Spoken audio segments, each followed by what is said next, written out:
మిత్రులందరికీ శుభోదయం. దేవగాయత్రి కార్యక్రమంలో భాగంగా ఈరోజు మనం 6వ గాయత్రి అయిన శ్రీరామ గాయత్రి గురించి తెలుసుకుందాం. ముందుగా శ్రీరామ గాయత్రి యొక్క మంత్రం. ఓం దాశరథాయ విద్మహే సీతావల్లభాయ ధీమహి తన్నో రామః ప్రచోదయాత్. ఓం దాశరథాయ విద్మహే సీతావల్లభాయ ధీమహి తన్నో రామః ప్రచోదయాత్. ఓం దాశరథాయ విద్మహే సీతావల్లభాయ ధీమహి తన్నో రామః ప్రచోదయాత్. ఇప్పుడు ఈ మంత్రంలోని ప్రతి పదానికి అర్థాన్ని తెలుసుకుందాం. ఓం అంటే సర్వవ్యాపకమైన పరబ్రహ్మతత్వాన్ని సూచించే ప్రణవనాదము. దాశరథాయ దశరథ మహారాజు కుమారుడైన శ్రీరామునికి, విద్మహే తెలుసుకుందుము, ఆయన దివ్యతత్వాన్ని గ్రహిస్తాను, సీతావల్లభాయ సీతాదేవికి ప్రియమైన ఆ శ్రీరామునికి, ధీమహి ధ్యానించదము, తన్నో ఆ శ్రీరాముడు మాకు, రామః ఆనందస్వరూపుడు ధర్మమూర్తి అయిన శ్రీరాముడు, ప్రచోదయాత్ మా బుద్ధిని ప్రేరేపించునుగాక, సన్మార్గంలో నడిపించునుగాక. ఇది ఈ మంత్రంలోని ప్రతి పదానికి అర్థము. ఇప్పుడు దీని యొక్క సంపూర్ణ భావం తెలుసుకుందాం. దశరథ కుమారుడైన సీతాదేవికి ప్రియమైన ధర్మస్వరూపుడైన శ్రీరామచంద్రుని తత్వాన్ని తెలుసుకొని ధ్యానిస్తున్నాము. ఆ శ్రీరాముడు మా బుద్ధిని ధర్మము, సత్యము, కర్తవ్యనిష్ట, ఆదర్శ జీవనం వైపు ప్రేరేపించునుగాక అని ఈ మంత్రానికి సంపూర్ణ భావార్థం.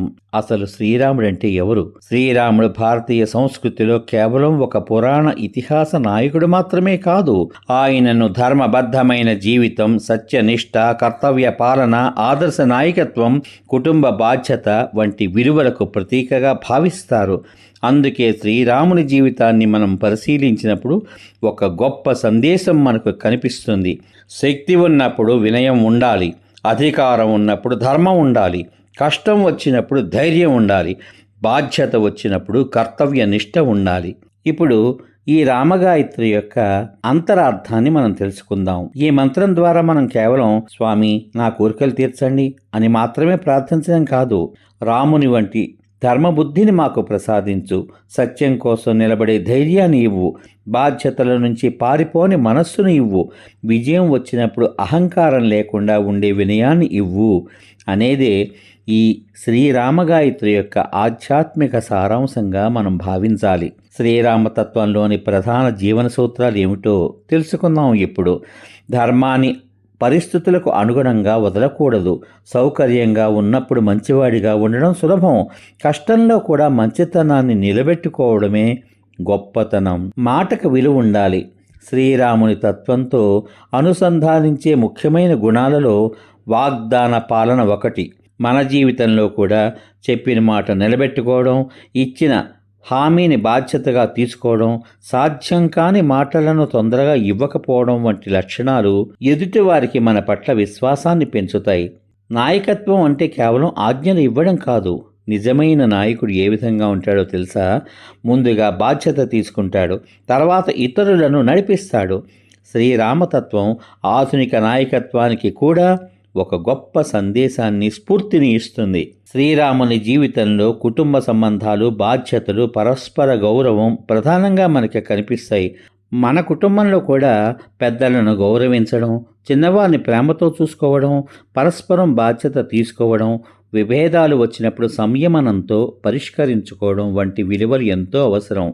తర్వాత బలం ఉండడం గొప్పదే, కానీ ఆ బలం ఏ ప్రయోజనం కోసం ఉపయోగపడుతోంది అనేది ముఖ్యం.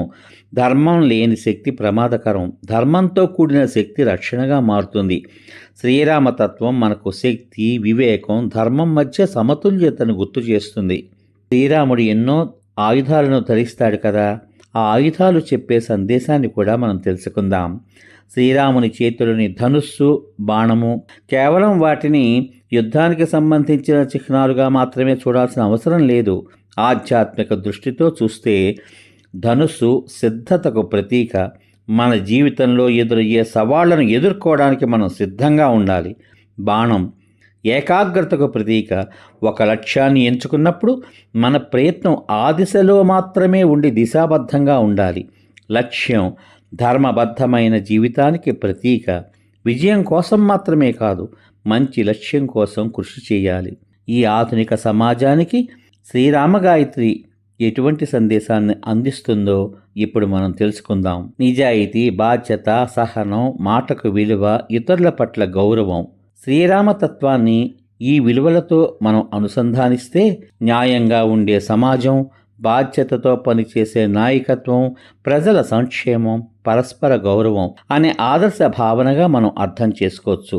ఆధ్యాత్మికంగా ఈ రామగాయత్రి యొక్క మంత్రాన్ని మనం పరిశీలిస్తే ఆ మంత్రం మనకి ఈ విధంగా చెబుతోందా అనిపిస్తుంది. నీ పరిస్థితులు మారవచ్చు, కానీ నీ విలువలు మారకూడదు. కష్టాలు రావచ్చు, కానీ నీ ధైర్యం తగ్గకూడదు.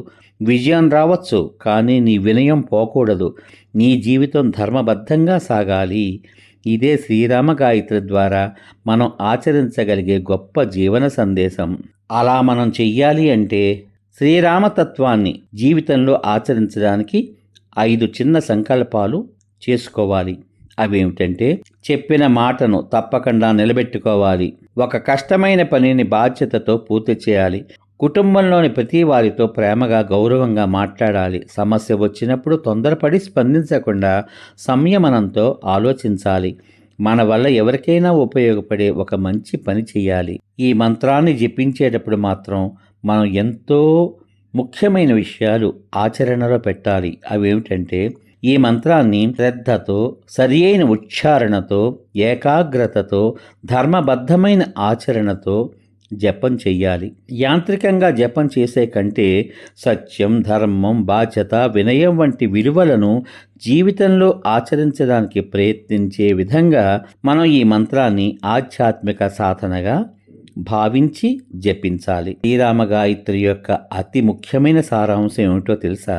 ధర్మనిష్ట, సత్యము మరియు కర్తవ్యం, ధర్మబద్ధమైన జీవితం, వినయంతో కూడిన ధైర్యం, అధికారం కంటే బాధ్యత ముఖ్యం, మాట నిలబెట్టుకోవడం. చివరగా ఆ శ్రీరాముని ఆయన యొక్క రామగాయత్రి మంత్రంతో జపించుకుంటూ ఈ కార్యక్రమాన్ని ముగిద్దాం.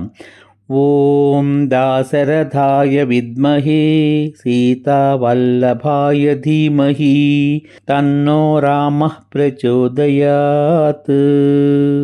ఓం శ్రీరామాయ నమః. ధర్మం మన మాటల్లో మాత్రమే కాకుండా మన నిర్ణయాల్లోనూ, మన ప్రవర్తనలోనూ కనిపించినప్పుడే శ్రీరామతత్వం మన జీవితంలో వెలుగుతుంది, మన జీవితాన్ని వెలిగిస్తుంది. తప్పనిసరిగా ఆ దిశగా మీరందరూ కృషి చేసి మీ జీవితాన్ని ధన్యం చేసుకుంటారని భావిస్తూ రేపు శ్రీకృష్ణ గాయత్రి యొక్క మంత్రము, దాని యొక్క ఫలితాలను తెలుసుకుందాం. అంతవరకు సర్వే జనా సుఖినో భవంతు. శుభమస్తు. స్వస్తి.